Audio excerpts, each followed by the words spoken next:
I think we are familiar with the idea of genetics or inherited characteristics. They play a role in your looks, but also in your health. The question is, how much of a role? Are you doomed to the fate of your forefathers when it comes to your health? I don't think so. I like this illustration. Your genetics are like a loaded gun, but your lifestyle pulls the trigger.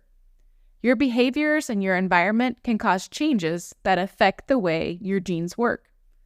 Do you have type 2 diabetes because your mom was diabetic? Or are you type 2 diabetic because your lifestyle, diet, and environment is like your mom's? We don't just inherit genes, we inherit lifestyle. We carry on lots of things like ways of eating, types of products used, good or bad exercise habits. We are most likely to be and do what we saw modeled to us, unless we are intentional about doing something different. We can leave our kids a legacy of lethargic living, fast food on demand, and inevitable disease. Or we could leave our kids a legacy of abundant living, real food cooked at home, and longevity. So in this episode, I'm going to share ways our family has been intentional about doing some things differently to give our kids an inheritance of good health. Welcome to the Daily Wellness Podcast, where you can learn about healthy living and be inspired to take the next step in your wellness journey.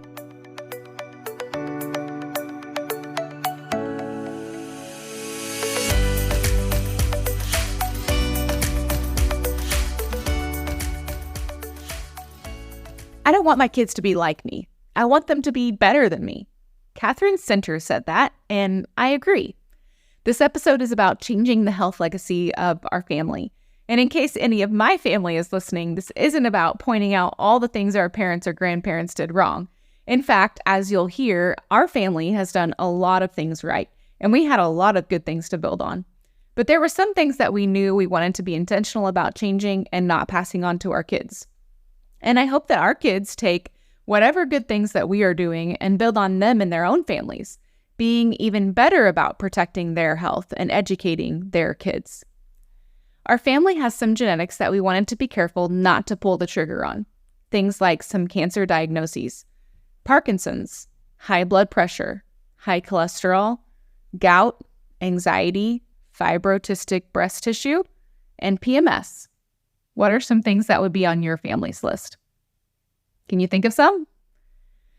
These are things that we wanted to be intentional with. In other words, we wanted to be intentional with our diet, our lifestyle, and environment choices so that we could do our best to prevent these health problems in ourselves and in our kids.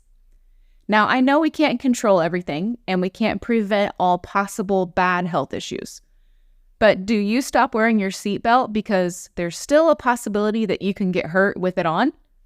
Or do you keep wearing it because chances are you are better off with it on? That's a prevention mindset. You do the best you can with what you have. You give yourself the best chance. Before I share how we do this, there's another big motivating factor in all of this for us as well, and it's stewardship. We see our bodies and lives as a gift from God. And just like everything else God has given us, family, finances, resources, and talents, we want to take care of and responsibly manage our health. As I share how we are changing the health legacy of our family, keep in mind that how you do this won't be a carbon copy of how we do it. I do think this will give you some great ideas, though, and likely some of the things I say are also things that you could benefit from. Just stay open-minded and creative as you think through your own plan. Here are 5 things that we have intentionally changed in our family. This first thing that I share actually wasn't intentional to begin with. I say these are, intentional things that we did. And I really don't think we set out to intentionally do this in the beginning, like a decade ago. But it's something that kind of gradually grew in us and that now we are intentional about. And that is shifting from a mindset of treatment to a mindset of prevention. This isn't just our family. It's multiple generations of our culture living however they want and then hoping that there is some kind of medicine to treat them when something goes wrong. I think there's more and more awareness coming to light on the problems of having a treatment mindset or relying on medication. pharmaceuticals can have complicated side effects that often require more pharmaceuticals. That gets very expensive, and it creates a dependence on medicine instead of promoting true healing. We didn't want to get stuck on that hamster wheel, so we're trying to prevent health issues from happening in the first place. But when they do, we prefer to heal our bodies instead of treating symptoms with pharmaceutical medicines when at all possible. Can you see the mindset shift here? Just living however you want, expecting there to be some kind of medicine to fix you when something goes wrong, versus living intentionally in a way that prevents problems from occurring in the first place.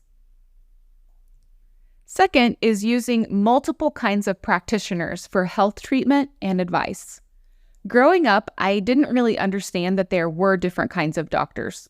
You just went to the doctor when there was a problem, and the advice given was the only input we got. On the rare occasion, we might have gotten a second opinion, but it was usually from the same kind of doctor. Now, I understand that there are all kinds of doctors, health professionals, and practitioners that can bring helpful insights to the table. There are chiropractors, conventional medicine doctors with a myriad of different specialties, functional medicine doctors, herbalists, homeopathic doctors, all kinds of therapists, health coaches, psychiatrists, Ayurvedic practitioners, naturopathic doctors, nutritionists, and many more.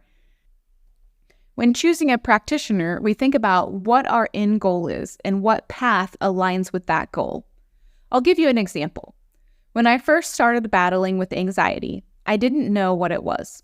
I had pain and tightness in my chest, shortness of breath, and some symptoms that felt like acid reflux.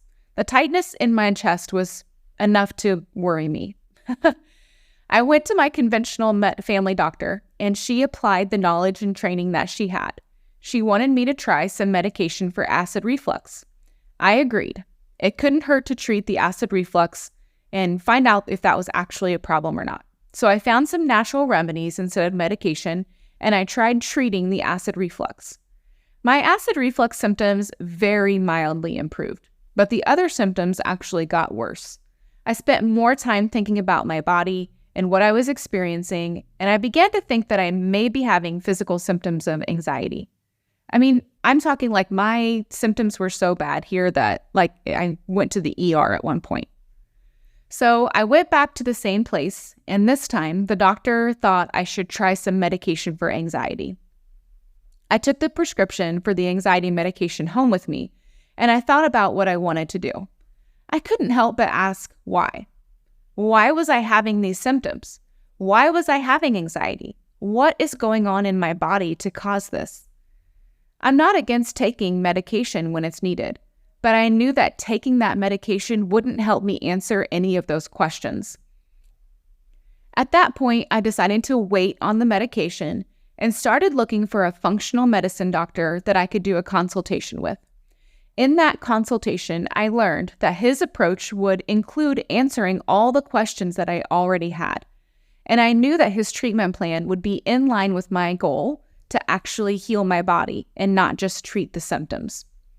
In the process of doing some testing, I learned that my cortisol was very high, my magnesium, vitamin D, and B, among other things, were quite low. I had a candida fungal infection, low stomach acid, and a few food sensitivities. In the process of working with this doctor to heal my anxiety, I also learned what my triggers are and some stress management skills, all things that help me reach my goal of healing and prevention. So just keep in mind that there are a lot of ways to approach healing, and there's a lot of places that you can go to get advice and information from. It never hurts to learn and just gather information. As a side note, just know that alternative options will often not be covered by insurance, so you'll have to reprioritize some of your budget so that you can check out some of these other options. The third thing that we have done is change the way that we eat, making food our medicine. I know you all were expecting this one, but I have to say it. Throughout my childhood, my parents always had a wonderful veggie garden, and we had a freezer stocked with venison. My mom made lots of healthy homemade meals too, but we were also on the go a lot with a crazy schedule, and we would grab fast food pretty often. That, along with breakfast cereals, sweet teas, and soda, let's just say that sugar was no stranger. In their defense, they really just didn't know what we know now about the effects of fast food, industrial oils, processed food, and sugar. And my kids will probably know things that I didn't know. But since we do know how badly these things can affect our health, my goal is to protect my health and the health of my family, so I have to say no to these things as a general rule in my home. When my son, who was 12 and 13 at the time, did a year-long elimination diet to help his Lyme disease, it wasn't easy, but it was a great opportunity for my kids to see firsthand how powerful food really is to help heal your body. Now, when someone is sick or has a health challenge, it's very common for us to be talking about what we can eat and drink that will help us. 10 years ago, we started this change by just eating whole, real foods. And this is something that you can honestly do very well on a tight budget. We get in the kitchen and prepare nutrient-dense, real food meals. We wanted that to be the norm for our family, teaching our kids to cook and eat real foods as a habit that they can take into adulthood and into their future families. The fourth thing is coming up with a new normal for exercise and movement. Ryan and I, that's my husband, we both grew up playing sports. But outside of sports, we didn't really know what regular, consistent exercise was supposed to look like. Maybe that's why we like CrossFit now, because we still have a coach telling us what to do. But seriously, outside of being on a sports team, we just hadn't been internally motivated to consistently move our bodies. Learning about the importance of it for our health and longevity was what really became our motivation, and also wanting to play with our grandkids when we're in our 60s and 70s and 80s. That and just noticing that we feel better when we're consistent. We wanted to set a good example for our kids in this, so we've done a lot of different things throughout the last decade. Some of our exercise is just us individually, and some of it we have done with the kids. We've done lots of family walks and bike rides, which are of course great to do with young kids. All of our bikes are hand-me-downs and used, so this is nothing fancy. When the kids were younger, I went to a gym that had childcare and fitness classes, and I had a lot of fun with that. As they've gotten older, they've just started coming to the classes with us, and we've actually had a lot of fun doing that together as well. It really doesn't matter what kind of movement you do, so don't get hung up on that. If you can take regular walks or jogs, if you can play hard with your kids, lead an active life, do some manual labor projects once in a while, things that show you using your body, I think that will make a world of difference in the attitude your kids end up having toward exercise. Make it fun and talk about the health benefits. Interestingly, in a new study, researchers showed that there was a direct correlation in physical activity levels among mothers and their children. A child engaged in more physical activity if their mother made exercise a higher priority. Wow, let's go, mamas.